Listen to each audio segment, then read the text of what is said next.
What's up guys? This is Servian, the SCLSS founder.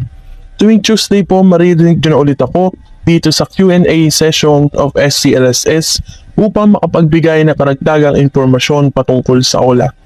Oops, depende po pala kung wala akong toyo. Alam nyo naman sa SCLSS, meron po kaming planta ng toyoan. Dahil simula founder hanggang members, matotoyo. Joke po. For today's video, ating pag-usapan ang text message na to. Sabi dito, kindly inform blank after sending several notices, we didn't receive any response until now.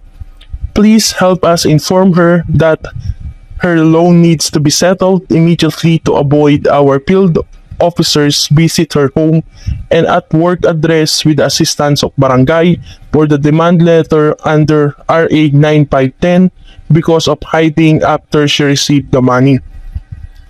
Napakadaming red flags nitong text message na to. Dito ko masasabi na itong mga lintik na online lending agents na to ay napakagaling lang talagang manakot ng mga batas pero hindi nila alam kung paano ba ine-execute or paano ba mga procedures nitong mga sinasabi nila. Simulan natin dito sa visit her home. Yes naman, possible na ma-ocular, ma-home visit ka, pero ito naman dapat talaga kaysa sa harassing ka, di ba? Kapag kausap mo in person, pwede kayong magkasundo. At ewan ko na lamang kung masigawan ka nila, sampigahin mo ng isa kapag sinigawan ka. Joke po. Pero syempre, bago ka makipag-usap, hanapan ng proof na siya ay representative ng OLA company na sinasabi niya. Hanapan ng SOA or Statement of Account and valid ID niya. Kahit yun lamang po, okay na po. Next, at work. Ito po, red flag na. Wala pong karapatan ng mga OLA agents na magsagawa ng work visitation nang wala mong consent, especially for debt collection purposes.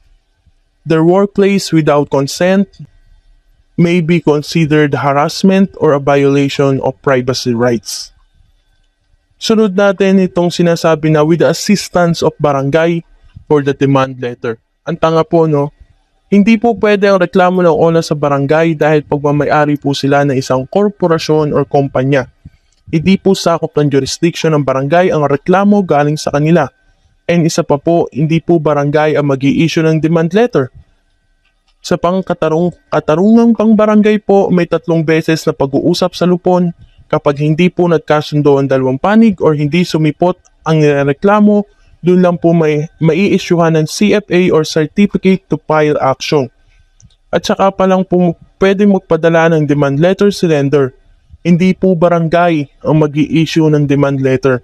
Si lender po mismo or si lawyer ni lender. Last po, Republic Act 9510 or Republic Act 9510. Ito po ang pinaka-red flag. Nakakatawa, no? Ginagamit nila to para ipanakot sa inyo. Ito pong act na ito ay hindi po kinakaso sa mga hindi nakabayad ng utang. Republic Act number 9510, also known as the Credit Information System Act. Ito ay nagpapatupad ng comprehensive at centralized credit information system sa Pilipinas. Hindi ito nagbibigay ng kapangyarihan sa mga online lending agents na magkaso sa kanilang mga debtors. Sa halip, ang batas na ito ay naglalayong mapabuti ang credit information system para sa collection process, dissemination at regulation sa patas at accurate information tungkol sa credit activities. Ito ay nagpapanatili na creditworthiness ng mga borrowers at mapabuti ang credit risk management sa financial system. In short po, pananakot lamang ito. Walang kwentang pananakot. Kaya kumalma ka kapag nakatanggap ka ng ganitong text message. Ugaliin po ninyo ang mag-research kapag may mga batas na kasama ang text sa inyo ng OLA agents. Tandaan nyo po, panalo ang may alam. Huwag niyong hayaan na mag-stuck kayo sa pagiging OLA victim. Piliin nyo pa din maging isang OLA survivor.